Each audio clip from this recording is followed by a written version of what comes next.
Hello, good afternoon. It's always a tremendous challenge to introduce a person to a group of fierce supporters. For one, you all know everything about her. There's nothing I can tell you that you don't already know. And for two, you are all begging whatever gods you serve that I will stop talking and sit down so you could come hear from the person you came to see. But we all know that protocols must be observed, and it's such an honor to be a praise singer. When I was about 10, growing up in the US, I remember hearing a song by a white American band, and it had a lyric, "It's another day in Nigeria, the children beg for bread." And I remember going to my mother, indignant, saying, "These white people have made a song and they put Nigeria, but they really meant Ethiopia. There have never been any Nigerian children begging for bread." My mother didn't correct me.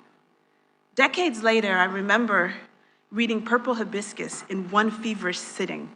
I have always been a voracious reader, but this was different. Who is this? I thought. As I read, I remembered the Roberta Flack song, the lyric, strumming my pain with his fingers, singing my life with his song, killing me softly with his song. That's what that book did for me. I waited impatiently for her next book.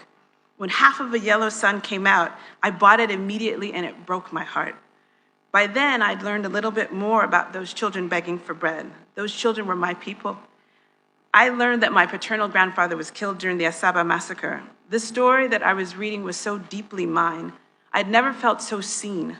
In all of the, by then, thousands of books that I have read, I bought copies for everybody I knew. I bought, if you were friends with me during that 3-year period, you got that book. If you were getting married, if it was your birthday, whatever celebration, you got that book.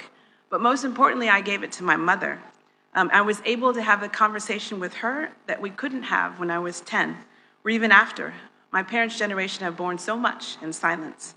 Since then, Ms. Adiche's influence has only grown larger. Her work has been translated into over 30 languages. Purple Hibiscus won the Commonwealth Writers' Prize, and Half of a Yellow Sun won the Orange Prize. Her TED Talks on the danger of a single story became the most watched TED Talk ever. Her talk, "We Should All Be Feminists," is both a socio-political and pop cultural phenomenon, and her brilliant and always incisive commentary can be relied upon to elegantly clap back and upend assumptions about everything from motherhood to depression to toxic masculinity. Her voice is a voice of a generation that's become truly global. It is my great honor and my great privilege to introduce to you the person we came to see, Ms. Chimamanda Ngozi Adiche. Thank you.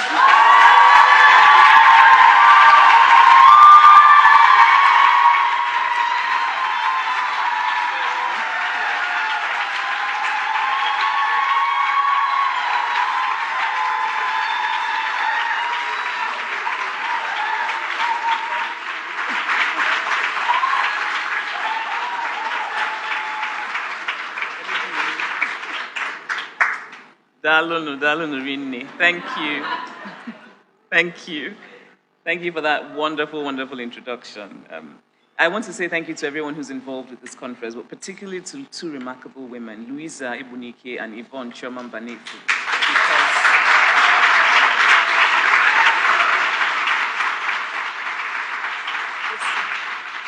Just that you both, and I know it hasn't been easy, just that you both continue to do this year after year is truly remarkable. And you prove what we know, that Igbo women are the bomb, yo.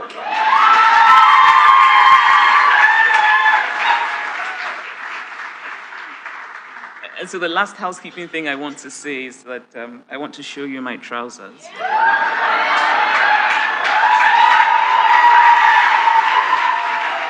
And I want to let you know. And I want to let you know that it is made from akwete.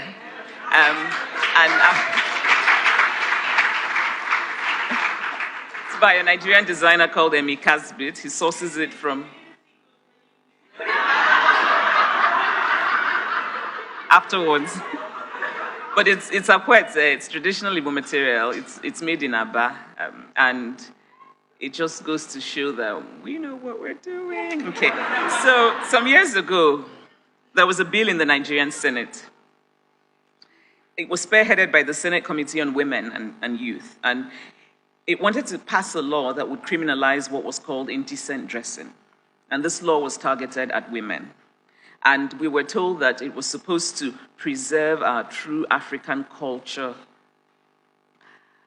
We were also told that immorality had become widespread because women have become westernized and were no longer behaving as women did before colonization. There were pictures in newspapers of women who were dressed indecently, and they were wearing short skirts, low-cut tops that showed a bit of cleavage. So I went looking for pictures of women before colonization.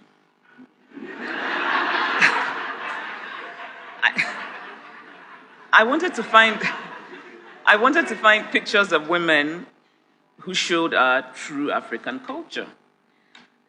And so when I found them, I realized that these women were wearing skirts that were not just mini, they were micro mini, and their breasts were bare. And so the irony, of course, is that women in most parts of southern Nigeria were close to naked before colonization. And so it challenges this notion that somehow decent dressing is a way of returning to our real cultural values. I've often been told by both men and women that what I stand for is not real African culture, which is to say that I have often been told different versions of, in the name of culture, shut up. Many other African women have experienced in some way or the other this invocation of culture as a silencing tool. And often the things that women are told are not our culture are things that benefit women, that make them happy, that make them feel fully like themselves. And so culture, I think some of my sisters are like, yes, we know that. And so culture for me has become a contested and contentious word. And this is one of the reasons why I think history is very important. If appeals to the past have been used as effective silencing tools, then appeals to the past can also be used as effective de-silencing tools. One day, not long ago, a middle-aged man came to visit my father. After he left, my father told me that this man was a twin, and that he and his brother were the first twins in our hometown of Aba, who had not been killed for being born twins. I remember being surprised because I had not realized that the Igbo tradition of killing twins, of taking them to the forest the minute they're born and leaving them there to die, had ended so relatively recently. We make culture, and we can remake culture. Culture changes when people decide to change it. In our popular imagination, culture is something close to static that has endured for hundreds of years, but much of what we call culture is actually really recent. I am from Aba, in Njikoka local government area of Anambra State, which is to say that my father is from there. Now that I'm a mother, I'm increasingly resentful of this practice of a child's identity being completely defined by the father. But since we cannot change things retrospectively, I am from Aba. My mother is from Umunachi, also in Anambra State. My family went to Aba often when I was growing up for Christmas and Easter to visit my grandmother, who would then take us to go visit her neighbors and to show off her grandchildren. I loved going to Aba. I loved listening to the old people talk. I loved to watch and learn. I loved to ask questions. And when I ask questions, I always ask for detail, for visual detail. When I asked about my great-grandmother, for example, I often asked, how did she look? What did she wear? What was her hair like? And I really wish that Nollywood producers would do the same.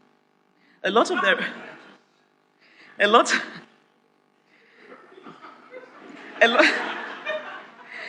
their representations of Igbo culture is not only spectacularly inaccurate, but really close to comical. So if there's anybody here involved in Nollywood, please, go to the village and ask the real questions. Or even just look at archives and see pictures of what people were like before. I mean, there's just no need for Imagumada Dekamon.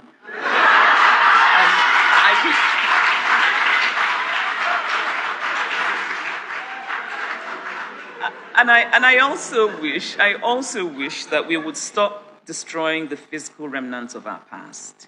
What's going on all across Igbo land in the name of a certain kind of Pentecostal Christianity is that we're destroying our past. Trees are being destroyed, shrines are being destroyed. Now, you don't have to like it, you don't have to go to it, but leave it alone. It is our history. I remember going to Tokyo some years ago and went and played tourist and went to see the shrines and paid money to see their shrines.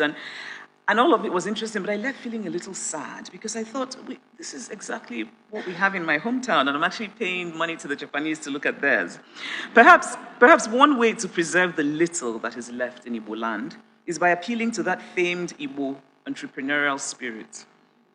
So if we explain to Igbo people that we can turn these things into tourist attractions, for which people will pay money, they might in fact stop destroying them. Years ago, my father was telling me about his paternal grandmother, Umeni, and I am said to be Umeni come back. And he said he remembers when she died and how her body was wrapped up and then carried to her own hometown to be buried. And I was struck by this. I mean, by hometown, I mean where she was born. I was struck by this. She wasn't buried in her husband's hometown, I asked my father. And my father said no. Women were not buried in their husbands' homes. They were buried in their birth homes. I found this very interesting. In every family, there is a child who is interested in the story of who they are. In my family, I am that child. I wanted to know not only who we are, but how we came to be who we are. And that is why in 2007, after I had published my second novel, Half of the Yellow Sun, I decided to go back to school to learn about African history. My interest was in pre-colonial West Africa, and of course, particularly Igbo land. It was a curiosity born of love. I wanted to know my history in order to better know myself. So I went to Yale, and I want to start by talking about what I learned at Yale, to first of all talk about how when I would tell people that I was going back to school to learn about Igbo history and I was going to Yale, which is a university in America, there would often be a very stupid laugh, and they would say, how can you be going abroad to learn about Igbo culture? And I often felt defensive, and then I would have to go into a long story about how the best African archives are at Yale. And also to point out that because our history is oral, and because colonialism represented a violent, unmendable break in the transmission of this oral history, the generation that went to school, that became Christian, and since Christianity and education came hand in hand, were now mostly cut off from the traditional ways of doing and remembering. And so it's a little ironic that most of the documenters of our past are not Igbo people. That many of the archives that I looked at Yale were products of work that were done by colonial actors. And so, of course, reading them, one has to read them keeping that in mind and knowing that they too had their own agendas. But there are interesting things that, such as photographs not lie. You kind of look at the photograph and the photograph doesn't lie. And so when the British missionaries came to Igbo land, British women did not have property rights. British women were in fact property themselves and were supposed to be at home, protected, not seen as autonomous beings who could make decisions about their own lives. Igbo women, on the other hand, were traders, and they could own property. And this was understandably alarming to many of the British. And I think it explains many of the changes that followed in Igbo land. So at Yale, I learned about the Omo in Onitsha. The Omo was often translated as queen, but really the Omo was neither the wife nor the relative of the king. She was a person who had won a position that was contested, and this position was open to any woman who had acquired wealth from trading. At Yale, I learned that women were the exclusive traders in Onitsha, and the Omo played a central role in the markets. No trading could begin until she had arrived and seated herself in her special seat. And so in my imagination, I didn't quite get to see a picture of an Omo, but in my imagination, I imagined this sort of grand woman who would sweep into the market and take her seat and then pontificate to everyone about how things should be done. I think we need more of those in the markets in Onitsha. At Yale, I learned about the married women's associations, how these associations punished women who had been found guilty of various crimes, also how they judged disputes between men and women. And if the men were found to be at fault, these women's groups punished the man and used a system known as inodonwoke, which is sitting on a man. And I'm going to read a bit from the notes of one of the British observers, who says that sitting on a man, inodonwoke, involved gathering at his compound, sometimes late at night, dancing, singing scurrilous songs which detailed the women's grievances against him and often called his manhood into question, banging on his hut with the pestles that the women use for pounding yams, and perhaps demolishing his hut or plastering it with mud. The men are like, what? This is the objective recording of an Englishman. I learned about so at Yale, I learned about the arbitrary nature of selecting warrant chiefs in Igbo land. So in the southern village of Ihite, for example, an influential village elder was asked by a British officer to bring somebody who would be the warrant chief. And you know, in that sort of clever, sly way of Igbo people, this elderly man brought his slave because he thought he was outsmarting the British. And before he knew it, his slave had become enormously powerful as the warrant chief. And these warrant chiefs were invested with so much power that the traditional jural methods in Igbo land were outlawed. The women's associations, for example, could no longer sit on a man. So sitting on a man went from being a valid way of dispensing justice to becoming a punishable crime. Women were not chosen as warrant chiefs. Women were not members of the native courts. Women were not court clerks or police recruits or interpreters. At Yale, I came across very interesting little quotes, and I want to share one of them with you. A British observer, whose name was Bordeaux, writes that Igbo women traverse the country to collect palm oil and ivory, and sometimes their exchanges display surprising intelligence. So now, if we can look past Bordeaux's unfortunate idiocy, what we learn from it is that women were economic decision makers in pre-colonial Igbo land.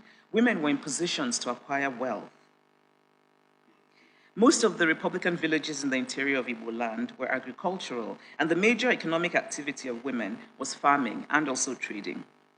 Farming was a gendered activity. So the yam, which was considered the king of the crops, was farmed by men. And then the women did the cassava, the vegetables, the cocoyams. And so while the symbolic importance of women's crops was not higher than that of men, the practical importance was. Because women grew much of what was actually eaten. And so that gave them power to decide who got to eat and who didn't. At Yale, I learned that there were many beautiful myths about Igbo origins.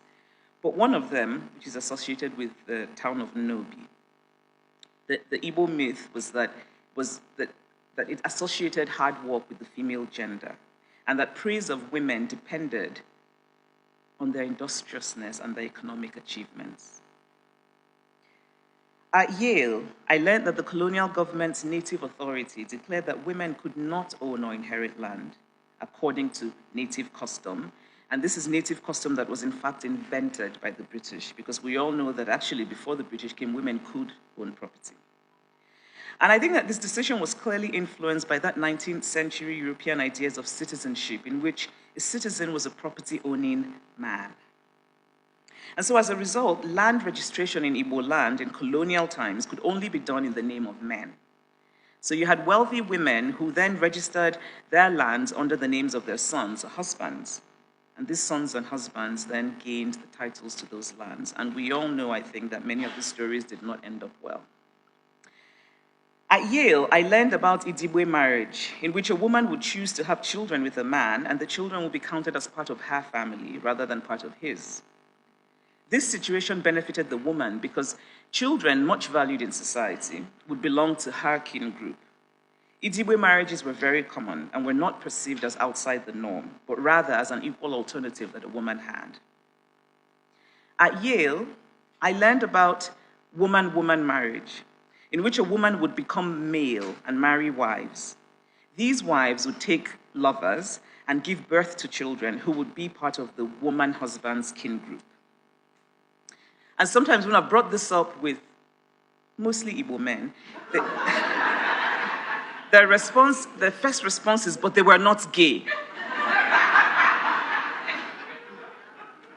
But how do we know? We know that it was a woman-woman marriage. They lived in the same hut. How do we know? We know that human love and human connection happens despite gender. So how do we know? But what we do know is that women in Igbo land married women. At Yale, I learned about Igbo Nrira, which is a swift divorce in which a woman simply left her father's home and her husband's home and went to a new man's home. And I learned about Ijeure, where a girl who was betrothed would often visit her husband-to-be and his family. And the understanding was that things happened when she visited him. And I also learned at Yale that all of these things were banned because the colonial government considered them immoral.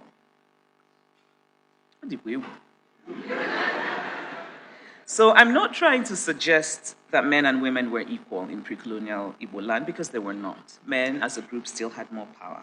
But what I am saying is that power was more diffuse, that women had more roles, more access to power, and that gender was not as rigidly defined as it is now. History can inspire. Learning about Igbo women before colonialism, I was inspired because I now knew that my feminism, my discomfort with injustice based on gender, my discomfort with rigid ideas of what a woman should and should not be and do, did not come from reading any Western book. It was in my cultural DNA. History enlightened me. It also led me to make my own conclusions, such as that every Igbo culture is Igbo, which is to say that, I like to put it, Igbo be Igbo. As I read of the similarities between the cultural practices of Igbo peoples, those around the Niger, those to the south, those to the north, I came to see that Igbo bu Igbo. The contemporary distinctions we make today are not cultural identities, they are political identities. And political identities, especially those based on denial of cultural roots and ties, can often be limiting. So what today we call Delta Igbo, for example, is a political identity. It's not a cultural identity. Igbo bu Igbo. I am increasingly interested in cultural identities, perhaps because of my deep disappointment in our political leadership. But even those who believe in a political identity as being sort of the paramount thing must realize that a cultural identity will give rise to a more organic, more wholesome, and therefore more resilient political identity. Which, in other words, is my way of saying, Igbo, let us unite. Igbo in Delta, Igbo in Rivers, Igbo in Enugu, it's time for us to unite. I do not believe that people should be excluded from a cultural identity into which they have been born just because they do not speak the language, which is really a fault that is their parents rather than theirs.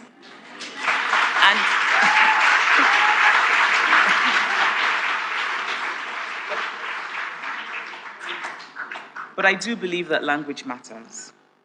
When I had my daughter, I made the conscious decision to speak only Igbo to her. She's now 2.5, and she speaks Igbo. I also love the English language, and sometimes I miss not speaking it to her at this young age. But I know that she's growing up in a world that is not steeped in Igbo. And even when we're back in Nigeria, her relatives in Nigeria don't speak Igbo. Igbo, I must speak English. And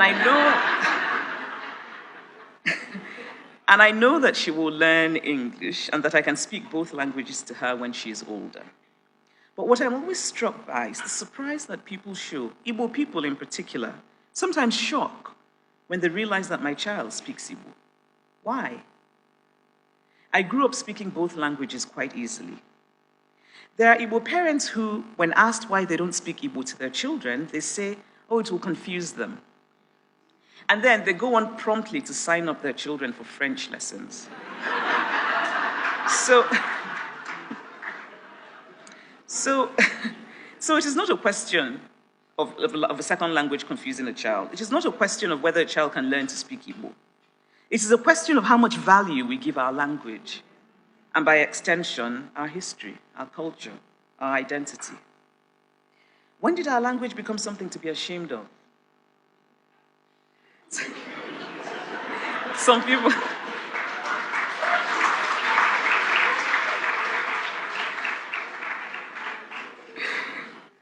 people have said that Igbo has no global power, or as one parent put it to me,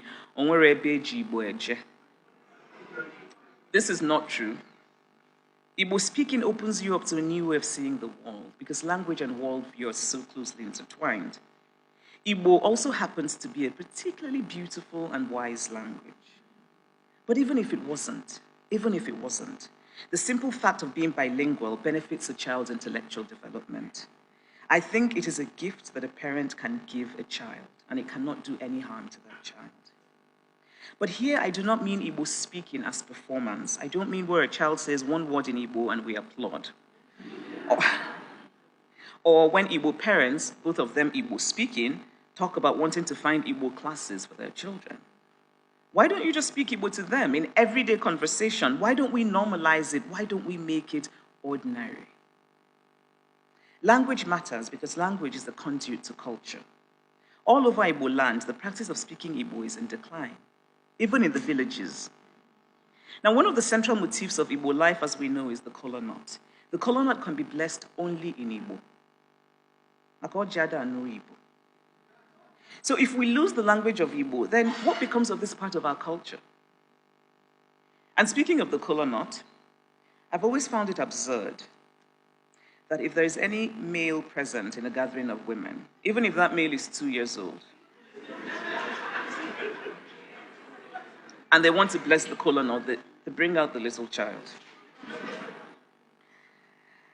The kola nut is a small nut and quite bitter, but its symbolism is enormous. It is the symbol of blessing, of goodwill, of prestige, and so it matters.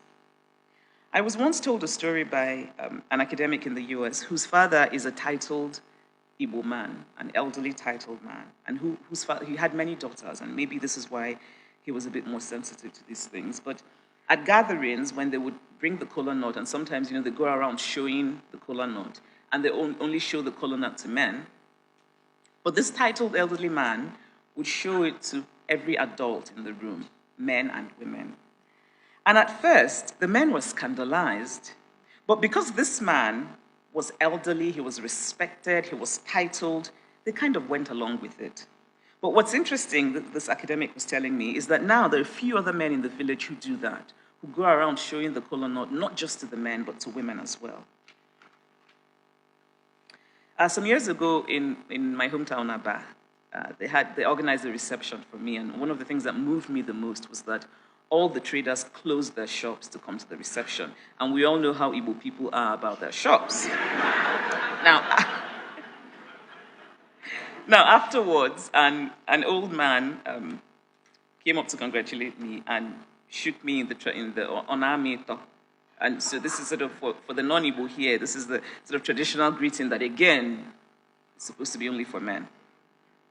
And I remember being thrilled when he did that. It was like being allowed into this hallowed, wonderful, special, secret room. But it also made me think of the unfairness of it, that one group of people are allowed into this special, secret room merely by being born, and then the other group have to achieve something remarkable in order to be allowed in. What if we changed this and made it only by achievement? And I remember a friend telling me then, "You're now like a man."